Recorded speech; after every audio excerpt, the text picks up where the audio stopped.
Yan. Yan. Welcome to Ads Traffic Technologies Incorporated.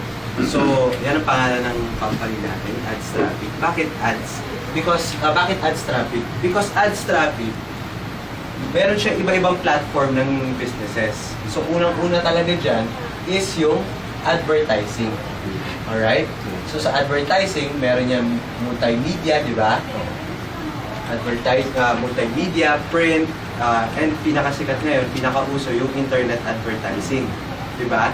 Pero, since sa advertising tayo, kailangan natin ng advertisers, pero wala pa tayong tinatawag natin mga leads o yung tinatawag natin mga respondents. That's why, pinasok ni Ads Traffic yung multi-level marketing o yung networking.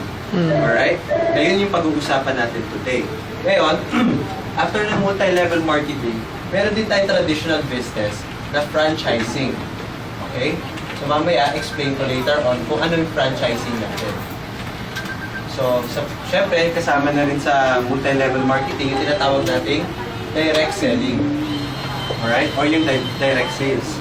Why? Dito sa Ads Traffic, to be an affiliate, you just need to buy 5,000 pesos worth of products. Wala siyang membership fee, wala tayong registration fee, bibili ka lang ng produkto worth 5,000 pesos. So, mamimili ka na sa mga produkto na pwedeng, na magiging available sa atin. Tulad ng household products, beauty products, wellness products, technological products, and etc. So on and so forth. May mga agricultural products pa, may mga papasok pa tayo mga ganon. So bukod dun sa 5,000 pesos worth of products na ibibigay sa inyo, dahil binili nyo siya worth 5,000 pesos, meron pa siyang tinatawag na free. Anong free? Libre. Yung online system natin. Anong online system yan? Yung online system na yan, meron siyang tinatawag na bills payment.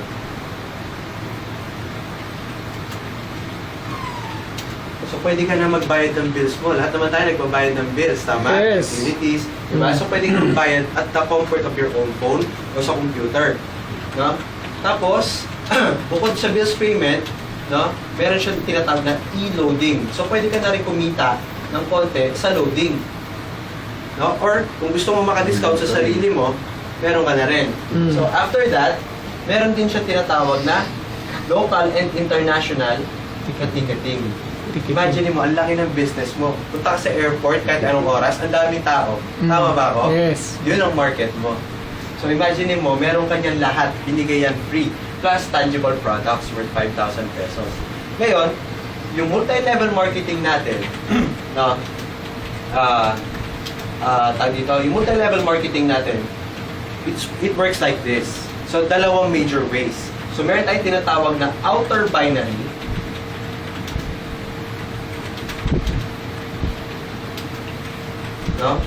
Tsaka yung accelerated board marketing.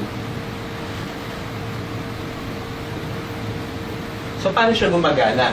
Ito kasi, yung outer binary and accelerated board marketing, sabay po siya nangyayari. So, it complements each other. So, paano po siya gumagana? Let's say, bumili ka na ngayon ng worth 5,000 pesos na produkto. Tama? So, meron ka tinatawag na account or meron ka tinatawag na head dito sa company. So, meron ka kasama na yun sa online system mo. Now, since outer binary, meaning to say, dalawa lang, nahati ikaw sa dalawa, sa left and right. Sa outer binary system natin, ang binibilang lang is yung nasa extreme left and yung nasa extreme right. Okay. So, paano siya gumagana? Let's say, nasubukan mo yung mga products and services ni Ads Traffic na ikwento mo sa kaibigan mo ngayon. Tapos, sinama mo rin dito, katulad mo, nakinig din siya, Tapos, nagustuhan din niya, bumili siya ng 5,000 pesos din na package. So, let's say si friend A yan. Automatically, as a direct referral incentive, meron kang 200 pesos. Let's say naman, the following day, in-invite mo naman si friend B, meron ka uling 200 pesos as part of the reward program ng company. Okay, since binary siya, meron kang isa sa left, meron kang isa sa right, automatically, meron kang 500 pesos. Let's say, the following day, si A and B did the same. Nag-invite din sila ng tig-dalawa. This time, ang bibilangin na lang para sa'yo is yung nasa outer. So, meron pa again, 500. Ganon din si A tsaka si B. Meron silang tig 500 tsaka tig 200. And so on and so forth. Meaning to say, pag ginawa rin netong mga tao na to, yung ginawa mo at ginawa ni A and B, ang bibilangin lang din ulit, yung nasa outer, nasa extreme left and nasa extreme right. So that's another 500. Ito po maganda. This will continue up to infinity. Ibig sabihin, wala po siyang putol. Hanggat meron nasa extreme left at nasa extreme right, kahit ilang pa yan sa loob ng isang araw, ibibigay pa rin sa'yo yung tigpa 500 na yan. Okay po? Malinaw? Now, ito yung para sa mga tinatawag natin mga builder, mga nagmamadali.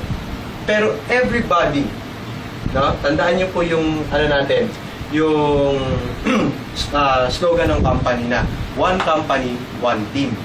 So everybody na merong pair, meaning to say, isang pair lang, merong isang left at isang right, irregardless kung direct nila o hindi. No? So everybody na pumapasok dyan, na merong left and right, pumapasok dito sa accelerated board marketing system natin. So ibig sabihin, no, sa board natin, there are only 7 slots to fill para kumita. So, ibig sabihin, lahat ng may left and right pumasok. So, in this case, ikaw may left and right ka, tama? Si A and si B. So, pumasok ka. Ganun din si A, di ba? May left and right din siya. Pumasok din si A, si B. Pero, dito po pumapasok yung tinatawag natin timing difference. Bakit? Lahat na pumapasok na may A and B, irregardless kung downline mo siya, kung crossline mo siya, kung upline mo pa siya, irregardless. No? Basta, dito, yung pumapasok yung rule na first in, first out. Ibig sabihin, kung sino yung unang makakumpleto ng requirements, siya yung unang papasok sa board. And sino yung unang pumasok sa board, siya din yung unang lalabas. Okay po? Malinaw? Yes. Okay. Etong maganda. Sabi ko nga sa inyo, one company, one team. Let's say, after mo, tsaka ni A and B, minuto lang ang pagitan. Si Crossline, no, si C, biglang bumili ng 3 accounts. Pumasok din si C sa board. Question, under ba siya ng organization mo? Hindi. Pero since nauna ka naniwala at nauna ka magdesisyon, nauna ka rin nag-take action, no? Kasama mo siya sa board. Yes. Kasi nag-take action din siya. Let's say naman si D, yung crossline mo, nag-7 heads. Kasi usually po, yung mga nakakakita na itong magandang opportunity na to, nagsi-7 heads. Di ba? Bakit po? So si D, yung account niya na isa, E, saka si F. So ganun din po nangyari, pumasok si D, si E. Pagpasok po ni F, crossline mo to since si F nakakumpleto ng requirement na left and right, pagpasok niya, sa first board mo, you have 10,000 pesos. Okay po ba yun? Yes. Exit siya ng 10,000 pesos. Wala ka nang ginawa dyan, no? Ngayon. Ngayon. Pagkuha mo ng 10,000 pesos, lipat ka na sa second board. So, ito yung first board natin, ha? Table. Lipat ka na sa second board. Second board. Sa second board natin, ganun pa rin. 7 slots to fill, auto-fill yan. Ibig sabihin, yung system po ang gumagawa niyan. Since one company, one team. No? So, pagpasok mo sa second board, dito naman, ang pwede mo kitain is 25,000 pesos. Pan-exit. After mo umexit ang second board, lipat ka na naman. Ito na, wala nang ibang requirement to. The only requirement para lumipat ka ng third board is lumabas ka ng second board. Yes. Malinaw? Yes. Wala ka nang ginagawa. Wala So kang pagdating mo sa third board, no? Ganun po siya ulit. 7 slots to fill, no? Pero dito naman, 62,500 pesos. After mo sa third board, lilipat ka naman sa fourth board. Sa fourth board naman, the only requirement is lumabas ka lang sa third board. 3, tama. Wala ka na ibang ginawa. Ano lang ginawa mo? Kinumpleto mo lang. Dalawa. Yung dalawa. Dalawa. No? The rest, system na yung nagtrabaho para sa'yo. Tama. Sa fourth board naman is 156,250 50. 250 pa rin. pesos. Pesos po yan, ha? Pakisipin natin, no? Ibang denomination. Nauna ako, pupush na nila ako dyan. Pesos po yan. Now, after mo sa fourth board, you get to the fifth board. Yun ang maganda. Sa fifth board naman, no, pwede mo kitain dito is 500,000 100,000. pesos. Wow.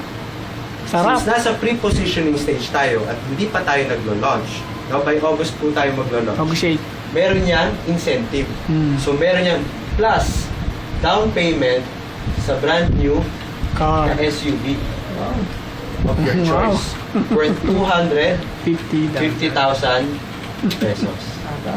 After mo sa fifth board, after mo sa fifth board, no, meron ka uling isang account Account. Ayan, yan. sa outer binary. You Babalik just need to ka. complete the requirements para makapasok ulit sa Board 1. Hindi ka na magpe-pay. Hindi na. Free na.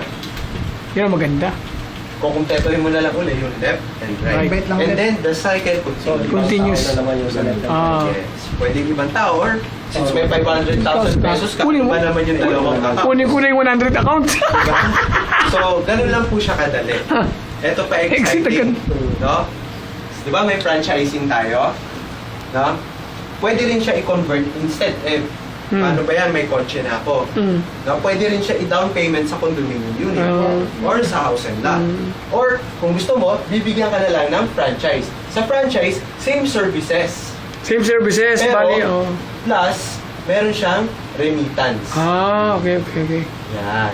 Ibig sabihin, pwede ka na tumanggap at magpadala ng pera. Tao kailangan mo dyan, din ikaw. may Plus, put- lalagyan din natin ng 4-year services to. Ang franchising natin. So, para ka na ngayong mini LBC. Yes. Same business with LBC. Pwede mo na silang tagyan. Ito kasi may physical store ka.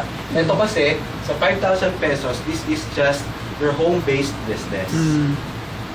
Diba? So lahat yan, kailangan may e-wallet ka, di ba? Yes. Lalagyan So, mo. dyan po pumapasok yung e-wallet system natin.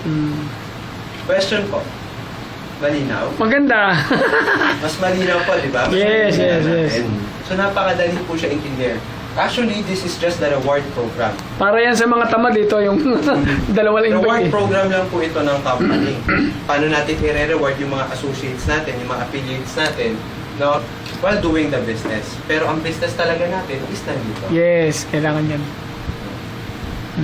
So, ang company po natin is a legitimate company.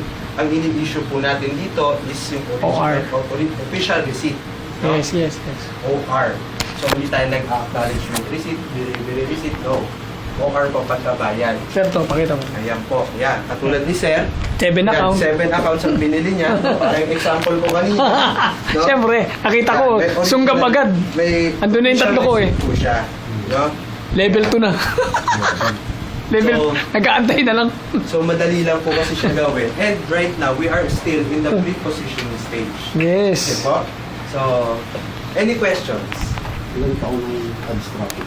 Ads traffic was conceptualized, no, 2015 pa lang po, no? Pero hindi pa siya nilabas. Since January, nandito na po si ads traffic sa opisina na to, pero hindi pa kami nagma-market. Inaayos pa So lang. we started the pre-positioning stage nitong June pa lang po. Ano mangyayari after the pre-positioning stage? Doon na po talaga yung full blast marketing. Since alam naman natin yung mga network leaders, hindi rin natin mapipigilan. Di ba? Na mag-share ng negosyo sa mga kaibigan nila. So doon na talaga mag-full blast. So, bali yung investment mo 5,000. Actually, this is not an investment. You just need to buy products worth buy. 5,000 pesos. Personal na yun, ano? Personal consumption or you can sell it. Ano na yan eh, parang ano na sa marketing plan, para magsipag ka na dyan eh. Yes. Pero dalawa to, pwede kang mag-network ka na kung mag-business ka, depende sa'yo, di ba? So, meron pa po kasi siya actually nakasama na tag dito, Unilevel, pero hindi ko pa... Yun yung level na siya. Kaya lang yung level daw may maintenance. May maintenance na siya sa akin. Sa mga gusto lang siguro. Kasi maintain. hindi mo papantay-pantay yan eh. Yes. So, ibig sabihin, bibigyan ka ng website para doon sa ticketing. Yes, Meron. yung web tool account po natin. Ano na po siya, integrated into one. Di ba po, pag bili nyo ng 5,000 pesos worth of products, kasama na po ito, kasama na rin po itong account na sinasabi So, nyo. bibigyan ka. Integrated na po siya. Pag bumili ng ticket, so, Sa inyo na rin po. And you will also issue yung tinatawag natin yung official receipt din, galing dun sa system. okay. So yung 7 head is 25,000. Opo. So that's 5